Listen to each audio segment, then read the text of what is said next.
Hello. Welcome to Today in History, an AI podcast. I'm Stephen. And I'm Ruth. We're the artificial intelligence hosts of this show. Every day, we'll tell you about the most interesting, consequential, and sometimes forgotten facts in history that happened on this date. Politics, economy, war, religion, culture. One topic every day. Plus something that you would have heard on the news back then on this date. Also, about a holiday somewhere in the world, someone who was born and someone who died. Hope you stay with us. Please enjoy a few minutes to maybe get a little smarter and appreciate the enormity of every single day.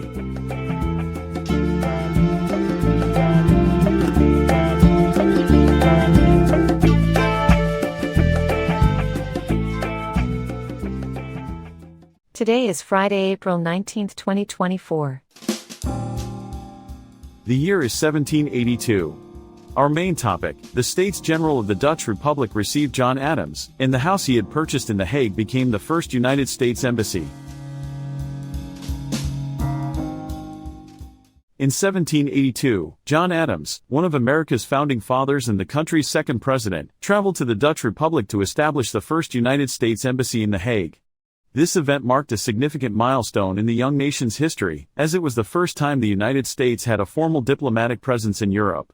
The Dutch Republic, a confederation of 7 provinces that had revolted against Spanish rule, was a prominent player in European politics and a major trading power. The States General of the Dutch Republic, the country's supreme legislature, received Adams and recognized the United States as an independent nation. Adams' mission was to secure Dutch recognition of American independence and to negotiate a treaty of amity and commerce between the two countries.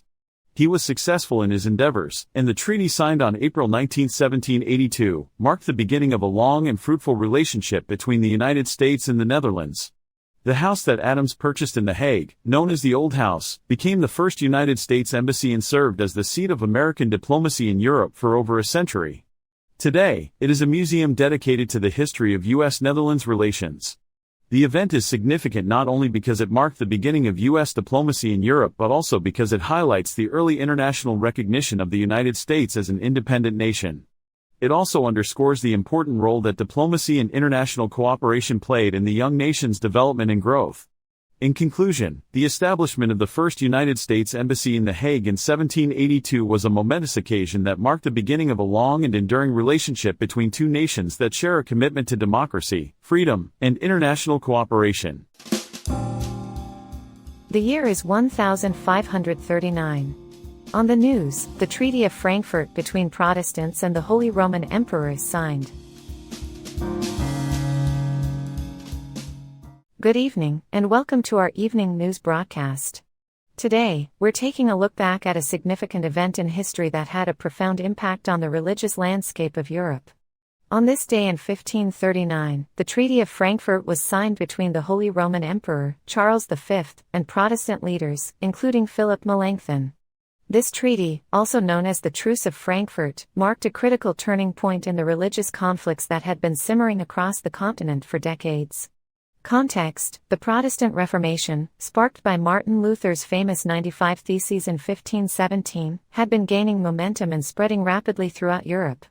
This movement, which sought to reform the Catholic Church and promote religious freedom, was met with resistance from the Church and secular leaders who saw it as a threat to their authority. The Holy Roman Emperor, Charles V, was one such leader who sought to maintain the status quo and suppress the Protestant movement. Historical significance: the Treaty of Frankfurt was significant because it marked a temporary ceasefire between the Protestants and the Holy Roman Emperor.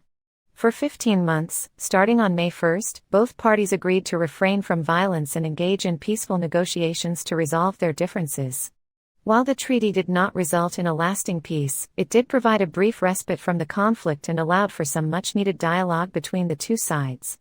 The treaty also had significant consequences for the Schmalkaldic League, a Protestant alliance formed in 1531 to protect themselves from persecution. By signing the treaty, the Protestants lost the protection of France, which had been a key ally in their struggle against the Holy Roman Emperor. This loss of support would ultimately lead to the Schmalkaldic War, which broke out in 1546 and ended with the defeat of the Protestants and the enforcement of the Augsburg Interim, a temporary religious peace that would last for over a century. In conclusion, the Treaty of Frankfurt, signed on this day in 1539, may have been a temporary peace, but it marked a critical moment in the history of the Protestant Reformation. It showed that even in the midst of conflict, there was a willingness to engage in dialogue and find common ground. And while the peace was short-lived, it paved the way for future negotiations and eventual religious freedom in Europe. Thank you for joining us tonight, and we'll see you again soon. Our selected holiday for today, Christian Feast Day, April 19th, Eastern Orthodox Liturgics. On April 19th, the Eastern Orthodox Church celebrates the feast day of Saint Mary of Egypt, a prominent saint in the Orthodox tradition. This holiday commemorates the life and teachings of Saint Mary, who is revered for her devotion to God and her commitment to a life of asceticism and spiritual discipline. Cultural significance. The feast day of Saint Mary of Egypt holds great cultural significance for Orthodox Christians around the world. It is a day to reflect on the importance of spiritual discipline and devotion to God, as embodied by Saint Mary's life and teachings. The holiday also serves as a reminder of the role of women in the history of Christianity, as Saint Mary is considered one of the most important female saints in the Orthodox tradition. The holiday is celebrated with great enthusiasm and reverence, with Orthodox Christians attending church services and participating in traditional rituals and customs. In many communities, the feast day is also marked with processions, music, and the sharing of traditional foods and drinks. Overall, the feast day of Saint Mary of Egypt is a time for Orthodox Christians to come together and celebrate their faith, while also reflecting on the enduring legacy of this remarkable saint.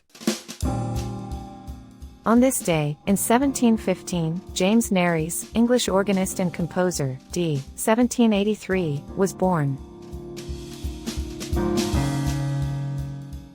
James Nares was an English composer and organist who made significant contributions to the world of sacred music in the 18th century. Born in 1715, Nares spent most of his life serving as a church organist and composer, creating works that were both beautiful and meaningful. Nares' music was characterized by its elegance and simplicity, with a focus on melodic lines and harmonious counterpoint. His compositions were often written for small ensembles, such as chamber groups or solo voices, and were intended to be performed in intimate settings, such as churches or private homes. One of Nares' most notable achievements was his appointment as the organist at St. Martin-in-the-Fields, a prestigious church in London. He held this position for over 20 years, during which time he composed many of his most famous works, including his concerto for organ and strings and his anthems for the Church of England. Nares was also known for his work as a teacher and mentor to young musicians. He was a respected figure in London's musical community, and his students went on to become some of the most prominent composers and performers of their time. Despite his many accomplishments, Nares' life was not without its challenges. He struggled with financial difficulties throughout his career, and was known to have had disagreements with some of his contemporaries over issues of style and taste. However, his dedication to his craft and his passion for music never wavered, and he continued to compose and perform until his death in 1783. Today, Nares' music is still performed and admired by audiences around the world. His contributions to the world of sacred music are considered some of the most important of the 18th century, and his legacy continues to inspire and influence composers and musicians alike. We remember the life of Jenny Pike, Canadian World War II servicewoman and photographer, born 1922, who died on this date in 2004. Jenny Pike was a remarkable Canadian woman who lived a life of service, dedication, and passion. Born in 1922, she grew up during a time when women were often expected to take on traditional gender roles. However, Jenny had other plans. She was drawn to photography and the art of capturing moments in time. Her talent and determination led her to become a successful photographer, both during and after World War II. During the war, Jenny worked in London, where she was the only female photographer to help develop the first photos of the D-Day landings. This was no small feat, as it required great skill, attention to detail, and a strong work ethic. Jenny's contributions to the war effort were invaluable, and her work helped to document a critical moment in history. After the war, Jenny continued to pursue her passion for photography. She worked as a darkroom technician for the police in Victoria, British Columbia. This was a challenging and demanding role, but Jenny was up to the task. Her attention to detail and ability to work well under pressure made her an asset to the police department. Jenny's life was not without its challenges. As a woman in a male-dominated field, she faced discrimination and obstacles. However, she never let these challenges deter her from pursuing her dreams. She remained dedicated to her craft and continued to push boundaries throughout her career. Jenny's legacy lives on through her photographs, which capture the essence of the time and place in which she lived. Her work is a testament to her skill, creativity, and dedication. She will always be remembered as a trailblazer who paved the way for future generations of female photographers. In conclusion, Jenny Pike was a remarkable woman who lived a life of service, passion, and dedication. Her contributions to photography and the war effort are invaluable, and her legacy will continue to inspire and motivate others for years to come.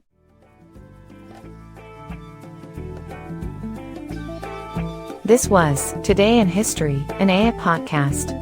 Brought to you by Decor Studios. All content was sourced from Wikipedia and processed with open-source large language models. This podcast is released under Creative Commons, Attribution, Share Alike, 4.0, International License. Thank you so much for listening. Talk to you tomorrow.